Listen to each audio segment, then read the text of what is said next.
अस्सलाम वालेकुम रहमतुल्लाहि व बरकातुहू।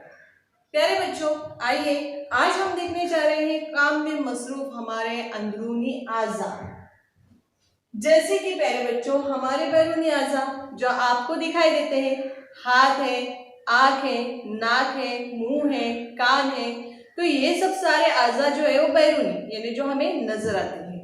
मगर हमारे जिस्म के अंदर भी आज़ा होते हैं जो बहुत काम करते हैं और मुसलसल काम करते रहते हैं।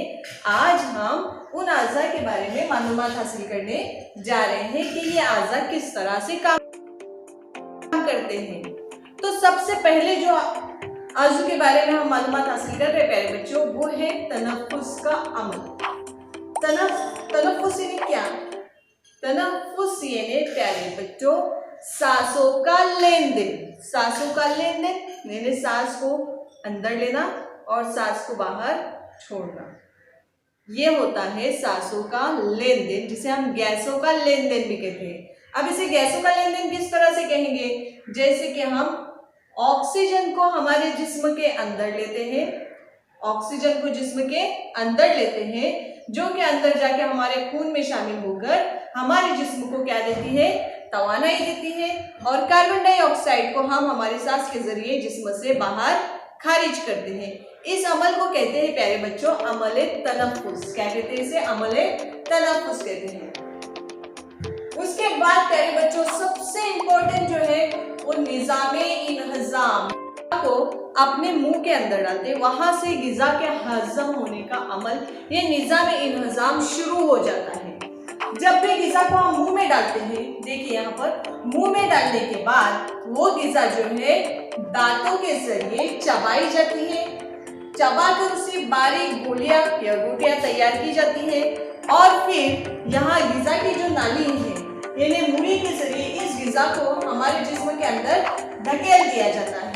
यहाँ पर उसमें मुख्तलिफ किस्म के लुआब या रुतूबत शामिल होती जाती है।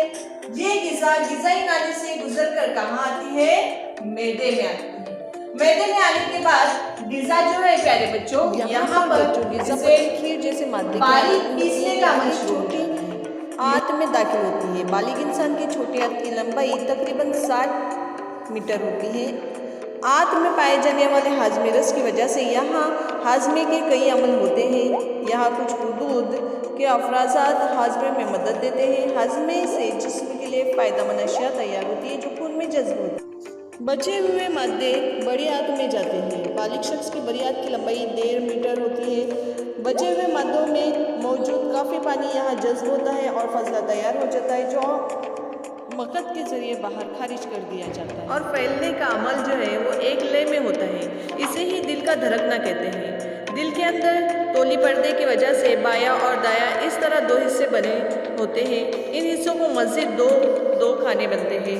इस तरह दिल में 4 खाने पाए जाते हैं। ऊपर के खानों को आज़नुल क़ल्ब और नीचे खानों को बतनुल क़ल्ब कहते हैं। देखिए यहाँ पर स्क्रीन पे आपके सामने दिल की शक्ल बताई जा रही है और इसके मुकम्मल 2 हिस्से और उन 2 हिस्सों में और 2 हिस्से आपके सामने बताए जा रहे हैं। इसे गौर से देखिए, यही है हमारे दिल की असली शक्ल।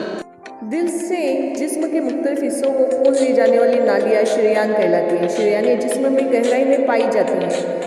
शरीयान फेफड़ों के शरीयान के सिवा तमाम शरीयानों के जरिए या ऑक्सीजन की खून साफ खून ले जाया जाता है। शरीयानों की दीवारें मोटी होती है। शरीयानों में खुलबंद नहीं पाए जाते हैं।